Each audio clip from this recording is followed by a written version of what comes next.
Everyone, और एक और इम्पॉर्टेंट वीडियो के साथ देखो कि इस वीडियो के अंदर मैं आपको लेके आया हूँ 10 इम्पॉर्टेंट क्वेश्चंस जो कि एक टेस्ट के फॉर्म में हैं। बहुत हेल्प करेंगे आपको ये क्वेश्चंस अगर आप एग्ज़ाम्स को टारगेट कर रहे हो। एम्स, नर्सिंग हुआ, पैरामेडिकल हुआ, और इनका मैं आपको डिटेल एक्सप्लेनेशन भी बताऊंगा। और आपको करना क्या है, सबसे पहले इन क्वेश्चंस को आपको अटैम्प्ट करना है। जैसे आप जो क्वेश्चन आप अटैम्प्ट करते हो तो उस पर आपको +4 मार्क्स देना है। और आप जब आपका ये कंप्लीट हो जाता है वीडियो, जब भी आप इसको देख रहे हो, क्योंकि भाई ज़रूर करके जाना इन क्वेश्चंस में, आपको कोई ना कोई क्वेश्चन ज़रूर देखने को मिल जाएगा। आपको जो मैं इसमें कॉन्सेप्ट बताऊँ उन कॉन्सेप्ट से और इन क्वेश्चन से, ठीक है ना।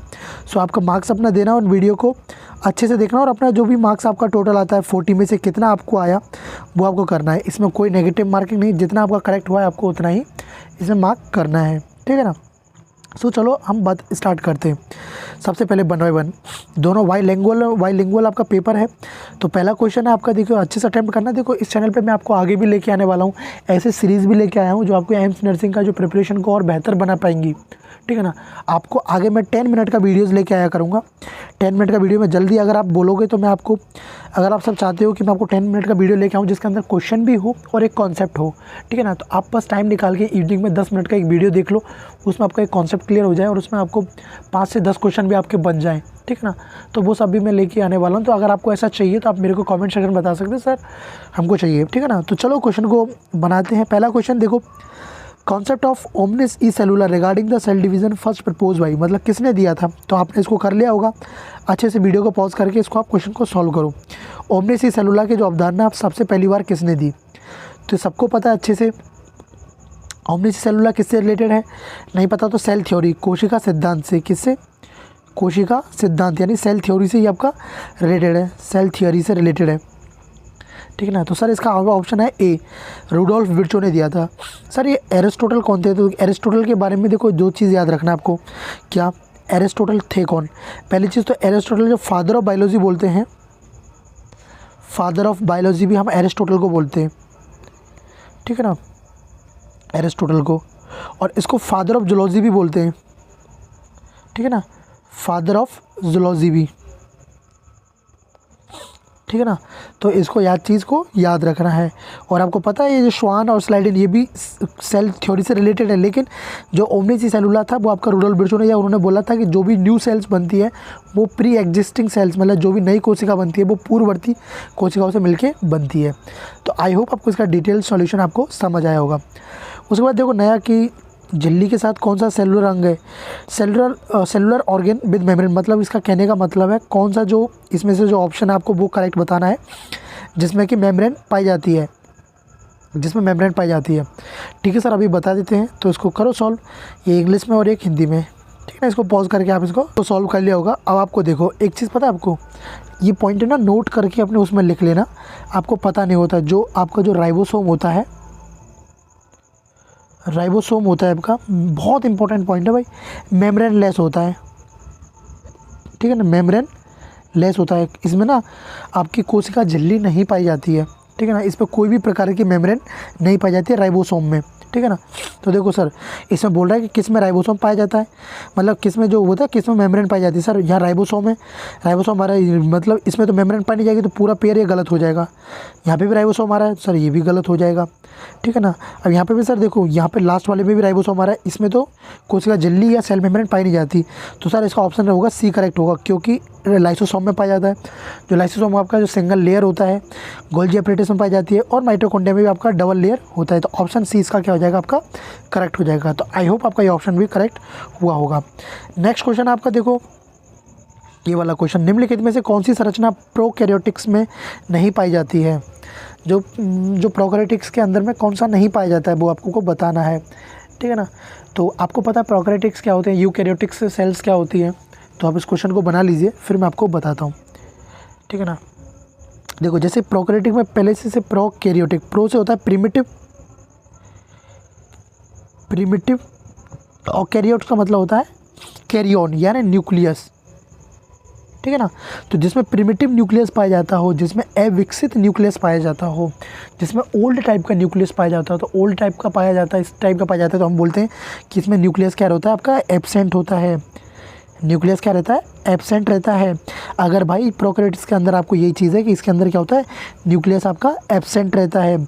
अगर न्यूक्लियस जब एब्सेंट रहेगा तो न्यूक्लियस के ऊपर जो क्या होता है आपका एनवलप पाया जाता है। जो एनवलप पाया जाता है वो भी क्या इसमें पाया नहीं जाएगा। तो राइबोसोम तो पता है प्रोकैरियोट्स के अंदर 70S राइबोसोम होता है, जिसकी 2 सब यूनिट क्या होती हैं, 50S और 30S होती हैं। मीसोसोम इसके अंदर पाया जाता है, प्लाज्मा मेम्ब्रेन इसके अंदर पाया जाता है। लेकिन भाई इसके अंदर न्यूक्लियर एनवलप, क्योंकि भाई इसमें जब न्यूक्लियस ही नहीं है तो भाई न्यूक्लियर एनवलप का काम ही क्या है। तो इसमें ऑप्शन क्या है, डी इसका करेक्ट होगा आपका, परमाणु लिफाफा या परमाणु, ये ठीक है ना, आप इसको पढ़ सकते हो या वो करेक्ट। नेक्स्ट क्वेश्चन आपका देखो ये जो क्वेश्चन आपका मैंने जो आपको पहले एक्सप्लेन कर दिया था, which of the following is not a membrane bound. देखो दोबारा रिपीट हुआ ना क्वेश्चन, सेम मैंने बोला बहुत इंपॉर्टेंट क्वेश्चन है भाई, ये सेम रिपीट हुआ है। निम्नलिखित से कोशिका झिल्ली से बाध्य नहीं है, मतलब किसके अंदर सेल मेम्ब्रेन नहीं पाई जाती है। तो आपको पता वैक्यूल्स के अंदर होती है, ठीक है ना। तो वैक्यूल्स की जो बॉल होती है ना, वैक्यूल्स की जो बॉल होती है वो किसके बनी होती है, टोनोप्लास्ट से। वैक्यूल्स की जो बॉल्स होती है वो टोनोप्लास्ट से बनी होती है। मीसोसोम्स में होती है, लाइसोम होता है। मैंने बोला मेम्ब्रेनलेस कौन सा होता है, राइबोसोम, सर अभी बोला। तो इसका ऑप्शन क्या है, ए इसका करेक्ट ऑप्शन है। उसके बाद में देखो हम आगे बात करते हैं, ये वाला जो क्वेश्चन बहुत इंपॉर्टेंट क्वेश्चन है, ठीक है ना, ये आपको पता भी होना चाहिए। ये बहुत फैक्ट आपका क्लियर करेगा। कहने मतलब आपको 2 स्टेटमेंट दिए गए हैं, नीचे 2 कथन दिए गए। माइकोप्लाज्मा को 1 माइक्रोन से कम से गुजारा जा सकता है। मतलब माइकोप्लाज्मा, आपको पता माइकोप्लाज्मा क्या है, सबसे स्मॉलेस्ट सेल है जो इस वर्ल्ड की जो सबसे स्मॉलेस्ट सेल जो कौन सी है, माइकोप्लाज्मा, ठीक है ना। उस वर्ल्ड की जो सबसे बड़ा शुतुरमुर्ग का अंडा, ठीक है ना। तो जो माइकोप्लाज्मा है can passes through then 1 micron filter, पता है आपको 1 माइक्रोन के फिल्टर से। तो भाई 1 माइक्रोन के फिल्टर से कौन पार हो सकता है। जैसे भाई आपको अगर जैसे इतना देखो, इतना स्मॉल का कोई एरिया है, इतना स्मॉल का कोई छिद्र है, अगर इससे आपको पार जाना है, आप ही सपोज जैसे आप हो ये, ठीक है ना, ये चिंटू है, चिंटू इससे पार होना चाह रहा है। तो भाई चिंटू का जो मतलब जो इसका पूरा जो साइज़ है इससे छोटा होगा तभी तो इसके अंदर से निकलेगा ना भाई। अब सोचो इस चीज़ को, इससे अगर छोटा नहीं होगा तो नहीं निकल पाएगा। तो चिंटू कब निकलेगा, जब चिंटू का साइज़ इससे छोटा होगा। तो भाई हमारा यहाँ पे चिंटू कौन है, चिंटू माइकोप्लाज्मा है, ठीक है ना। और बोल रहा है कि 1 माइक्रोन का, ठीक है ना, तो बोल रहा है 1 माइक्रोन से वो पार निकलेगा नहीं मिलेगा। आपको पता सर हमारा जो ये माइकोप्लाज्मा चिंटू है, इसका साइज एनसीईआरटी में लिखा हुआ है 0.1 माइक्रोन, ये है ना माइक्रोन है, 0.1 माइक्रोन है। तो भाई 0.1 है और ये 1 है, तो भाई आराम से निकल जाएगा सर, इस वजह से आराम से इसके निकल के पार हो जाएगा।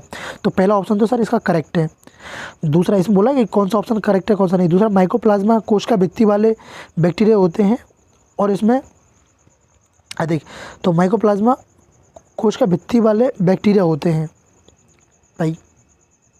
Mycoplasma are bacteria with cell wall in the, ठीक है ना भाई। अब बताओ माइकोप्लाज्मा के पास कोई सेल बॉल पाई जाती है, बताओ, हाँ सोचो, हाँ सोचो इस चीज़ को। माइकोप्लाज्मा, ठीक है ना, are bacteria with cell wall, तो ये आपका क्या ऑप्शन गलत है। तो इसमें करेक्ट क्या है, पहला स्टेटमेंट आपका ओनली करेक्ट है।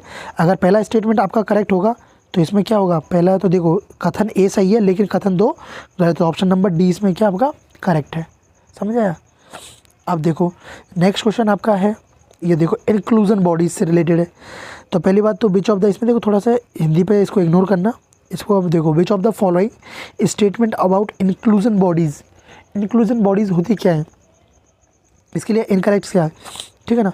ये क्या करते हैं ना, पहली बात तो ये बता, इंक्लूजन बॉडीज़ होती है जो किसी भी मेम्ब्रेन से क्या होती हैं, किसी भी इसमें कोई भी मेम्ब्रेन की मेम्ब्रेन बाउंड स्ट्रक्चर नहीं होती है, ठीक है ना। जो हमारा जो सेल का जो साइटोप्लाज्म होता है उसके अंदर जो रिजर्वायर होता है, जो क्योंकि ये जो इंक्लूड ये क्या स्टोर करके रखती है, तो ठीक है ना, तो वो उसकी तरह काम, और ये फ्रीली मूवेबल होती हैं, ठीक है ना। तो सर ये देखो मेम्ब्रेन बाउंड नहीं होती है, ये भी सही है। ये रिजर्व करके रखती हैं, ये फ्रीली मूवेबल होती हैं। दे आर द, देखो इंजेक्शन, क्या ये फूड पार्टिकल्स को अपने अंदर लेती हैं, नहीं सर। ये खाद्य कणों का अंतर्ग्रहण इसमें लेती हैं, अपने अंदर खाद्य कणों को लेती हैं, नहीं लेती सर। तो ये इसका गलत है। तो इसमें कौन सा इनकरेक्ट है, पहला वाला इनकरेक्ट है, बाकी सब करेक्ट है। तो इसमें ऑप्शन क्या है, ए इसका करेक्ट ऑप्शन होगा, ठीक है ना। मुझे उम्मीद है कि आप इसको सॉल्व भी कर रहे होंगे, ठीक है ना। नेक्स्ट क्वेश्चन आपका देखो, inclusion bodies of blue green, purple green photosynthetic bacteria are, कौन से हैं? नीले, हरे, बैंगनी, हरे प्रकाश संश्लेषक बैक्टीरिया का समावेशन निकाय, समावेशन मतलब इंक्लूजन बॉडीज़ क्या है? सेंट्रियोल होता है भाई। सेंट्रियोल तो क्यों, सेंट्रियोल किसका काम आता है पता है आपको? सेंट्रियोल का जब सेल डिवीज़न होता है आपका, जब सेल डिवीज़न होता है तो उसके अंदर जो स्पिंडल फाइबर बनता है आपका, स्पिंडल फाइबर के फॉर्मेशन के टाइम पे आपको ये हेल्प करता है, ठीक है ना। तो ये जो सब होते हैं कहाँ पे, ये गैस वैक्यूल के अंदर में आपके होते हैं, गैस रिक्तिकाओं के अंदर में होते हैं। ये एनसीईआरटी में दिया हुआ है, आप जाके देख सकते हो, ठीक है ना। पहला ऑप्शन इसका आप देखो, अभी मैंने आपको बताया पीपीएलओ, ठीक है ना। जो पीपीएलओ आपका ये, इसको क्या बोलते हैं, माइकोप्लाज्मा भी आप बोलते हैं पीपीएलओ को, ठीक है ना। तो इसका साइज़ क्या है, सीधा सीधा इसका साइज़ आपको पता है कितना होता है? 0. मैंने अभी बताया था ना आपको 0.1 माइक्रोमीटर, ठीक है ना, माइक्रोन 0.1 माइक्रोन। तो ऑप्शन नंबर इसमें सी आपका करेक्ट है। उसके बाद नेक्स्ट क्वेश्चन आपका देखो, बोल रहा है कि देखो which of the following is not a prokaryotic, prokaryotes कौन सा नहीं है, ठीक है ना भाई। प्रोकैरियोट्स के अंदर क्या आते हैं आपका, प्रोकैरियोट के अंदर आते हैं आपका बैक्टीरिया, बैक्टीरिया आते हैं। लेकिन अब इसमें बैक्टीरिया कौन कौन से देखो, ऑस्ट्रेलेरिया आपका बैक्टीरिया, नॉन स्टॉक आपका बैक्टीरिया, माइक्रो सैक्रोमाइसिस, ये क्या आपका फंजाई है, फंगाई है। तो इसमें ऑप्शन क्या है, ए आपका इसमें ये प्रोकैरियोटिक नहीं है, ठीक है ना। आपको पता है कौन कौन से होते हैं, प्रोटिस्टा, देखो सबसे पहले जो बैक्टीरिया आते हैं वो आते हैं आपके मोनेरा के अंदर में,